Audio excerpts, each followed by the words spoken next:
सरोज पूछती हैं,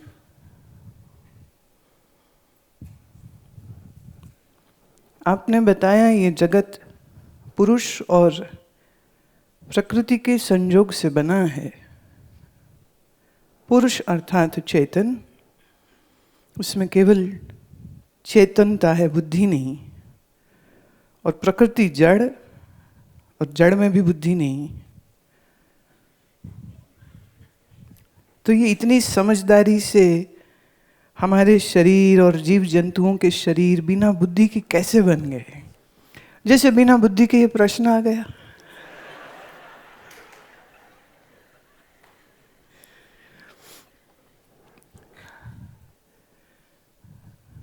प्रश्न अज्ञान से आया ना। अज्ञान होता है तो प्रश्न उठता है, नहीं तो प्रश्न ही नहीं उठता है। तो कभी कभी जो मैं बोलती हूँ उसको ठीक से जब आप समझ नहीं पाते हैं तो फिर चूक हो जाती है। ये सत्य है। मैंने कहा चेतन पुरुष और जड़ प्रकृति के संयोग से यह हुआ है। और मैंने यह भी कहा कि ये सांख्य दर्शन का विचार है। और भारत में 6 प्रमुख दर्शन शास्त्र हैं, 6। So we can say there are 6 types of theories about how this world has happened. एक नहीं।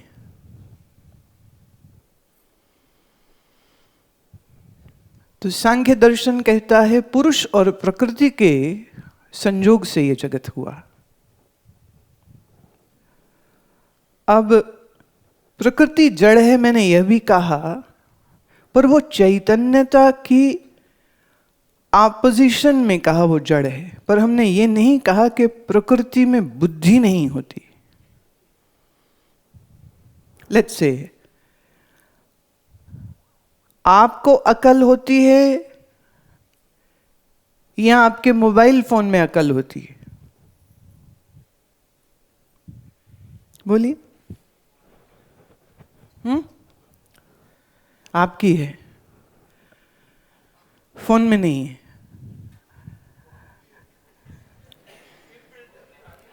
फोन में भी है इनबिल्ट एप्लीकेशंस हैं, पर उस एप्लीकेशन को किसने बनाया? किसी इंजीनियर ने। तो आपके पास एक एंड्रॉयड या iOS फोन है जिसमें बड़े अक्लमंद प्रोग्राम्स हैं, पर अगर आपकी खोपड़ी में अकल नहीं है तो आप उसको इस्तेमाल नहीं कर सकते, राइट? एक्सेस नहीं कर सकेंगे।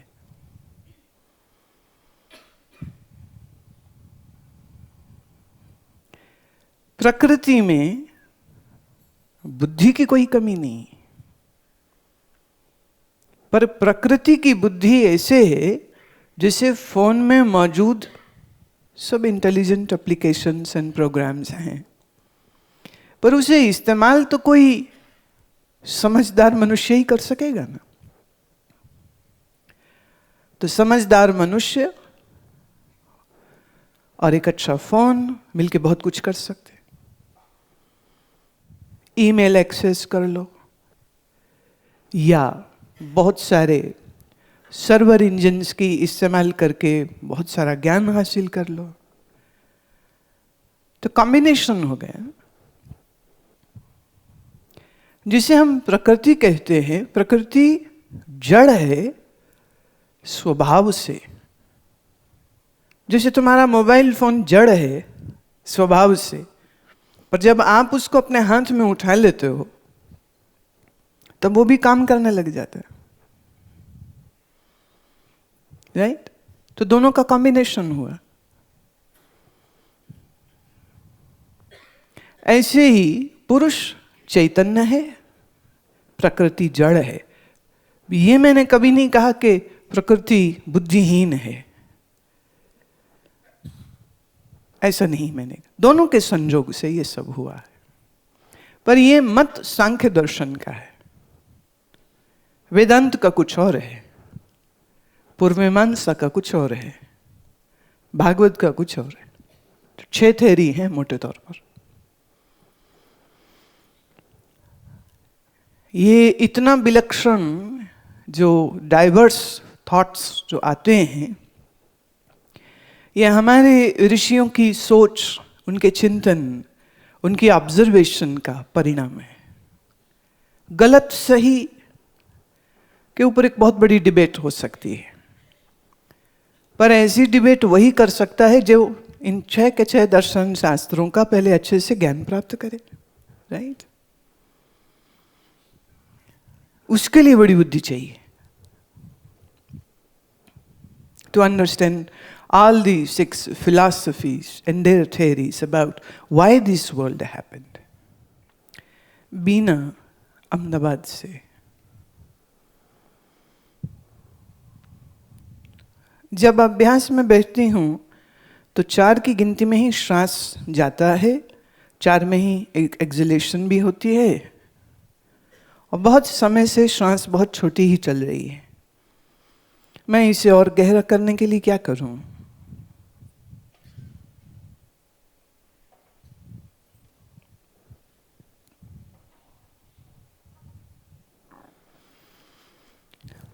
सबसे जरूरी बात, आसनों का अभ्यास ठीक करिए।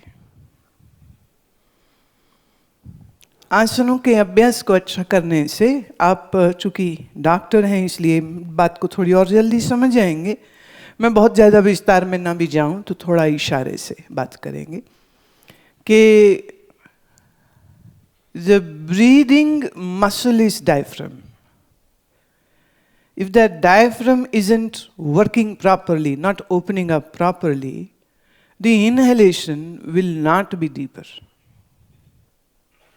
और हमारी डायफ्राम मसल को ठीक करने के लिए आवश्यकता है कि जितनी भी एब्डोमिनस रेक्टस, सेरेटोरियस, पीछे हमारी जितनी मसल्स हैं, बैक की जो मसल्स हैं, स्पाइनल जितनी हमारा मस्क्यो जो स्केलेटन का, इस सबको स्ट्रेच और फ्लेक्स करने की जरूरत है।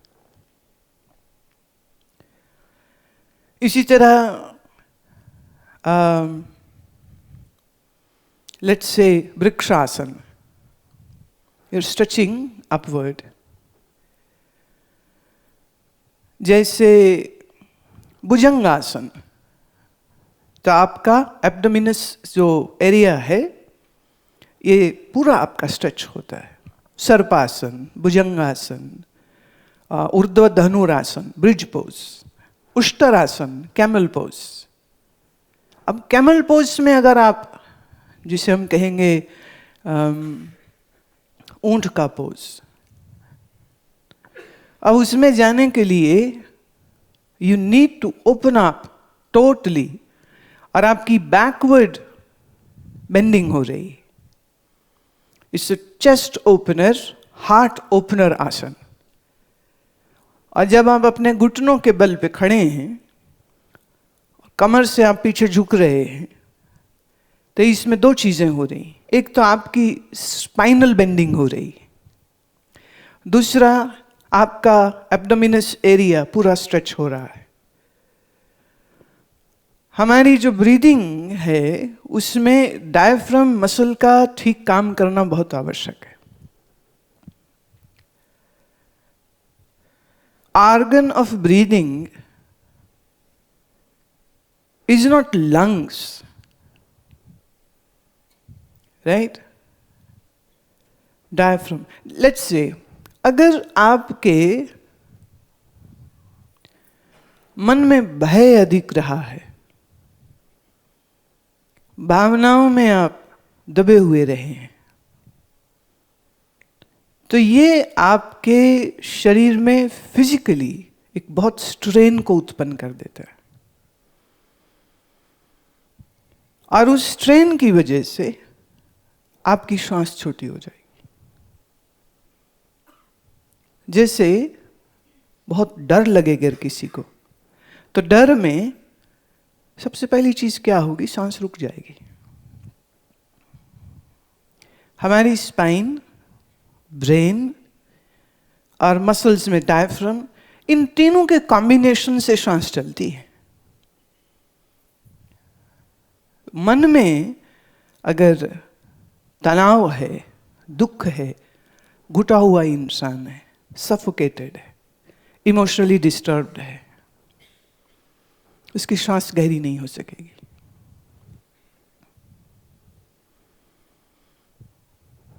अब उसकी फिजियोलॉजी में कोई दिक्कत नहीं है, शरीर तो सबको एक सा मिलता है,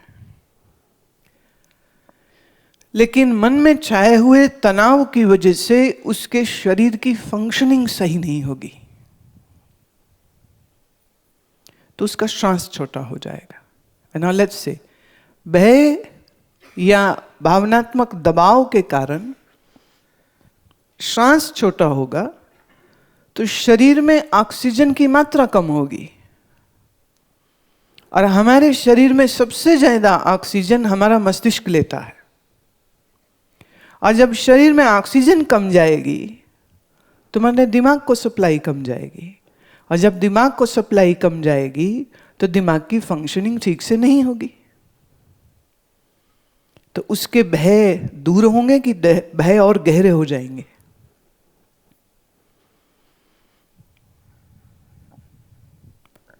मस्तिष्क का जो अग्रिम भाग है, the pre frontal and the lateral frontal region, यहां से हम सोच विचार करते हैं। एमिजिला और दूसरे कुछ और स्पॉट्स हैं ब्रेन में जहां हमारी इमोशंस की सीट है। अब ये आपस में इंटरकनेक्टेड है। जैसे डर में हो ना, हाथ को हाथ सुझा ही नहीं देगा। आप अपने घर के ठीक सामने हैं, दरवाजा खोलने लगे और सांप आ गया, तो पैर जड़ हो गए, भाग ही नहीं पा रहे। भागना चाह रहे पर भाग नहीं पा रहे।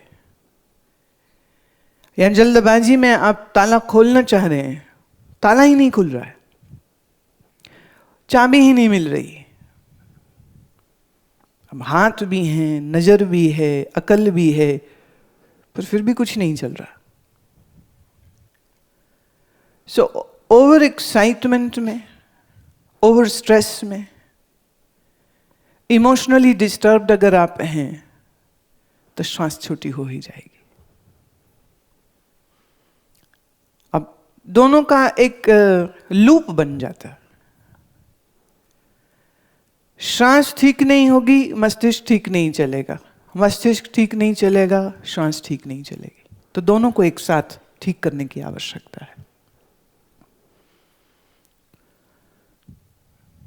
तो आसन सिर्फ शरीर की स्ट्रेचिंग ही नहीं करते हैं, बल्कि deep down in the belly of the muscles is the seat where your all emotions are. Let's say अगर आप बहुत तनाव में रहते हैं तो ये कंधे के ऊपर पीछे आपके गांठें बन जाएंगी,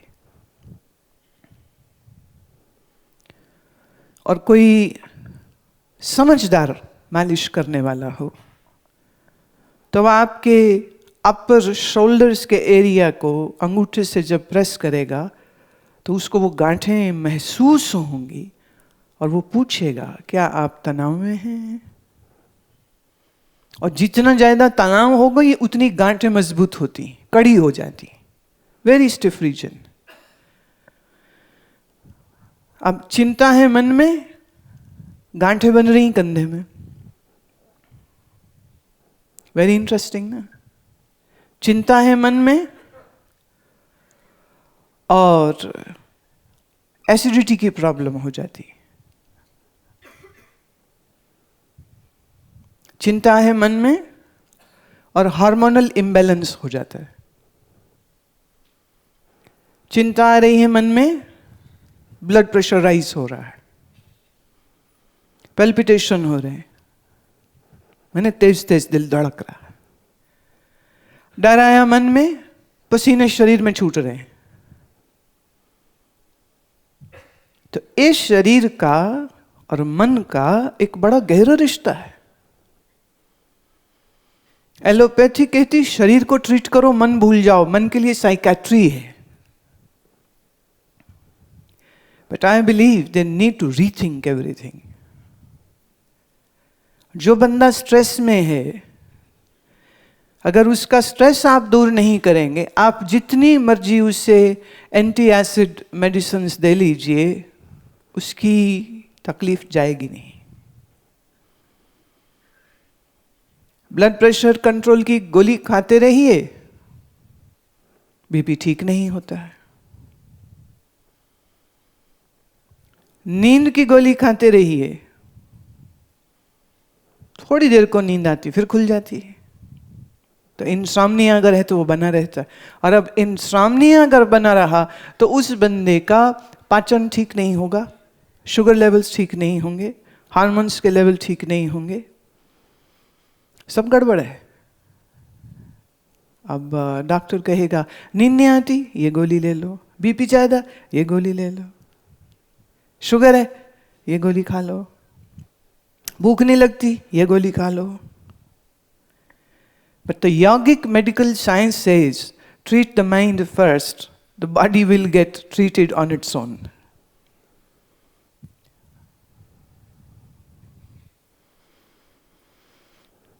तो आप कह रहे श्वास छोटी है, मैं कह रही हूं मन में तनाव बहुत है। अब जब तक उसे आप ठीक नहीं करेंगे, श्वास कैसे ठीक हो जाएगी? साधना ठीक से चल रही थी, 6-8 महीने के बाद से मेरे भ्रू मध्य में एक सेंसेशन सी शुरू हो गई, फिर ये खिंचाव में बदली, फिर दर्द में। कभी ऐसा लगता है जैसे वहाँ कुछ घूम रहा है, अगर कंसंट्रेट करें तो बढ़ जाता है। एक खिंचाव भ्रू मध्य से मस्तक और सिर में जाता है। योग निद्रा करते समय चोटी के स्थान पर भी दबाव आता है, सर जकड़ा जाता है। इस खिंचाव की वजह से कंसंट्रेट करने में भी दिक्कत होती है। मेरी समस्या का समाधान करें। अब ये साधना लिख रही हैं कि योग निद्रा करते समय में ये सब इश्यूज इनको शरीर में होते हैं। अब उनका साधना से कुछ रिलेशन नहीं है, साधना का इस साधना से कोई रिलेशन नहीं। ये प्रश्न जो है ये बिल्कुल शरीर का प्रश्न है। वायु और पित्त की अधिकता है, एग्रेवेशन ऑफ पित्ता एंड वायु। पंचकर्म की जरूरत है आपको। और पंचकर्म के साथ साथ अच्छे से आसन और प्राणायाम की आवश्यकता है। साइनस में कुछ इन्फेक्शन हो सकता है, पित्त की वजह से सर में पीड़ा, सर में खिंचाव और वेरी कटिंग पेन पित्त की वजह से होती है। अभी कुछ हफ्ते पहले यहाँ एक मेरी शिष्या ने कहा बहुत ज़बरदस्त सर में दर्द हो रही है, बहुत दर्द हो रही है। मैंने कहा तुम्हारा पेट गड़बड़ है। कहती नहीं मेरा पेट तो ठीक है, पर दर्द सर में हो रही है और पेट गड़बड़ है। एसिड रिफ्लक्स हो रहा है। एक एसिड रिफ्लक्स है जिसे हम गर्ड बोलते हैं, वो यहाँ फील होगा छाती में। लेकिन जो पित्त है वह हमारे पूरे शरीर में मौजूद है। पित्त की अधिकता जब लोकलाइज हो जाती, अगर सिर में हो गई तो वो सिर में इतनी भयंकर पीड़ा होगी कि आप चाहे जितना मर्जी कोई भी सर दर्द को दूर करने वाली गोली खा लीजिए, वो जाएगा नहीं, वो दर्द अपनी जगह बनी रहेगी। तो उसका आयुर्वेदिक उपाय मैंने उसको कहा 2 चम्मच अभिपत्ति कर लो, खट्टा तला मिर्च अचार टोटल बंद करो। उन्होंने किया और दर्द ठीक हो गई। वायु की विकृति की वजह से सर में पीड़ा हो सकती है, लोकलाइज्ड, पित्त की वजह से हो सकती है। और अगर एक पॉइंट से दूसरे पॉइंट में दर्द जाए तो वो वातज होती है। तो थोड़ा शरीर को औषधि की जरूरत है। देखिए हमारा खान पान हमारे स्वास्थ्य को बनाता या बिगाड़ता है। बहुत ठंडी चीज खाने से भी पित्त बिगड़ता है। बर्फ वाली चीज पीने से, शरबत हो, आइसक्रीम हो, शरीर बिगड़ता है। मिर्च मसाला खाएंगे, बिगड़ेगा। जिसमें सिरके का प्रयोग है, विनेगर, वो खाएंगे तो जितना चाइनीज खाना है विनेगर के बगैर बनता नहीं। Soya sauce, again too much salt. तो अधिक नमक, खट्टा, सिरका, ऐसा भोजन खाएंगे तो शरीर में पित्त की अधिकता होगी, जिसकी वजह से शरीर में बहुत सी बीमारियां आ जाती हैं, कष्ट आ जाते हैं। बहुत लोग नहीं इस बात को समझते। 20-30 साल तक खाते रहो, फिर एक दिन जॉइंट्स पेन्स शुरू हो गए, डॉक्टर कहेगा आर्थराइटिस, और थोड़ा और बिगड़ गया तो rheumatoid arthritis, then pain killers and steroids. जितना खाएंगे उतनी हड्डियां खोखली हो जाती।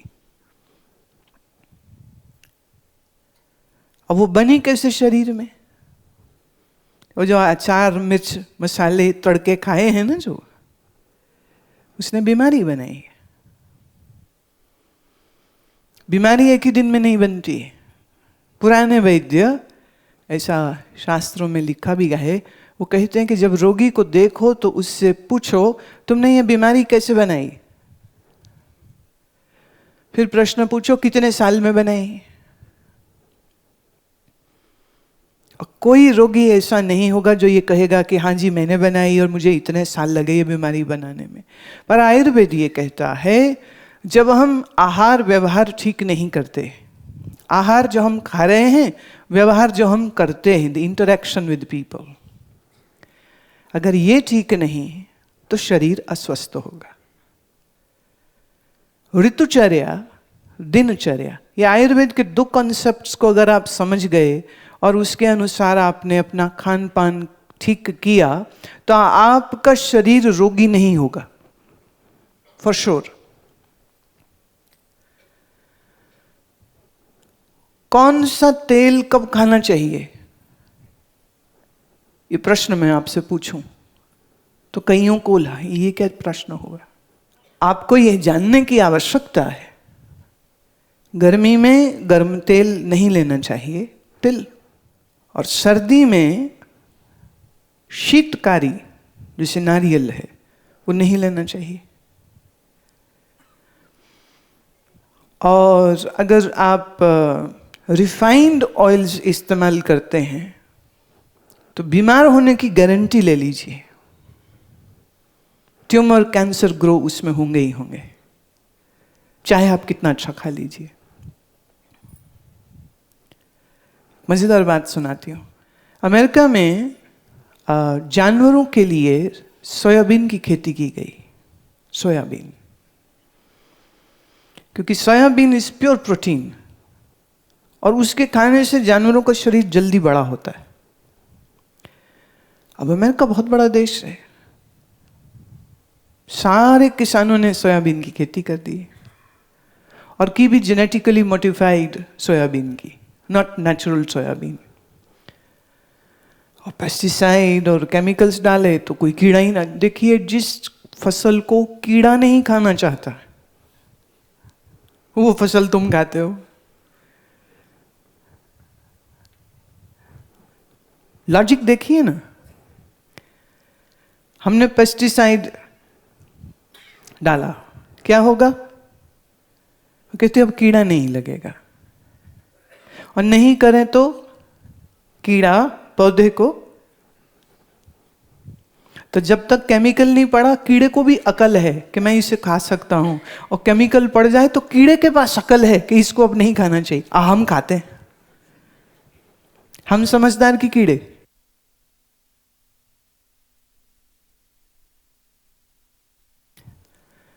तो सोयाबीन की हो गई बहुत सी फसल।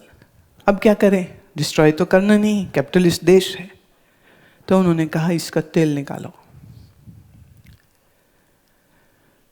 तो तेल निकालने के लिए फिर कुछ केमिकल्स का उपयोग होता है, हेक्सागन केमिकल्स इस्तेमाल होते जो जहर हैं अपने आप में।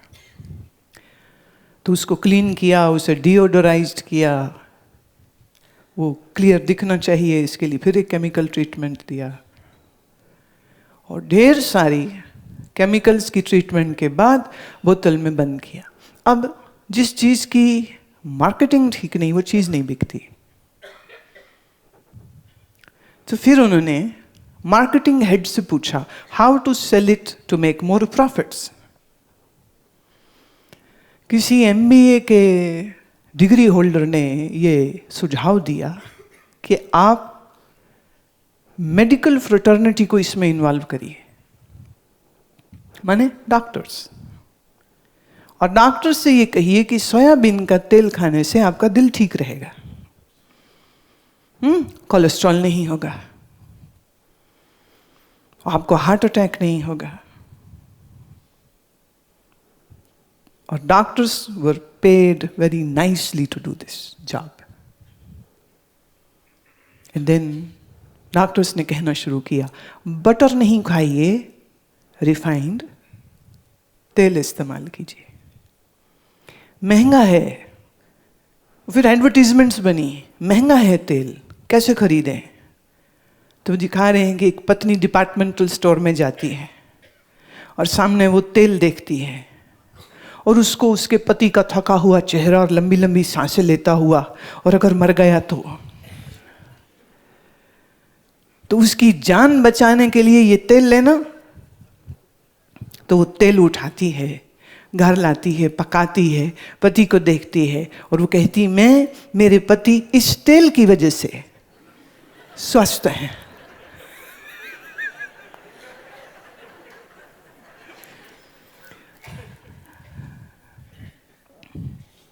खूब तेल बिका। फिर कोई 30 वर्ष पहले ये कॉन्सेप्ट हिंदुस्तान में आ गया। क्या? बटर नहीं खाना, घी नहीं खाना, इससे आर्टरी क्लॉग्स हो जाए थी। रिफाइंड तेल खाना। डॉक्टर्स ने बोलना शुरू किया, मार्केटिंग हो गई, एडवर्टीजमेंट हो गई, और सब लोग सियाने हो गए और एक दूसरे को कहते, अरे तुम अभी भी घी खाते हो, तेल खाया करो, मरना है, हार्ट अटैक करने, तेल खाया करो। और जिस देश में घी था उस देश के लोग तेल खाने लग गए, और सरसों का नहीं, तिल का नहीं, रिफाइंड ऑयल।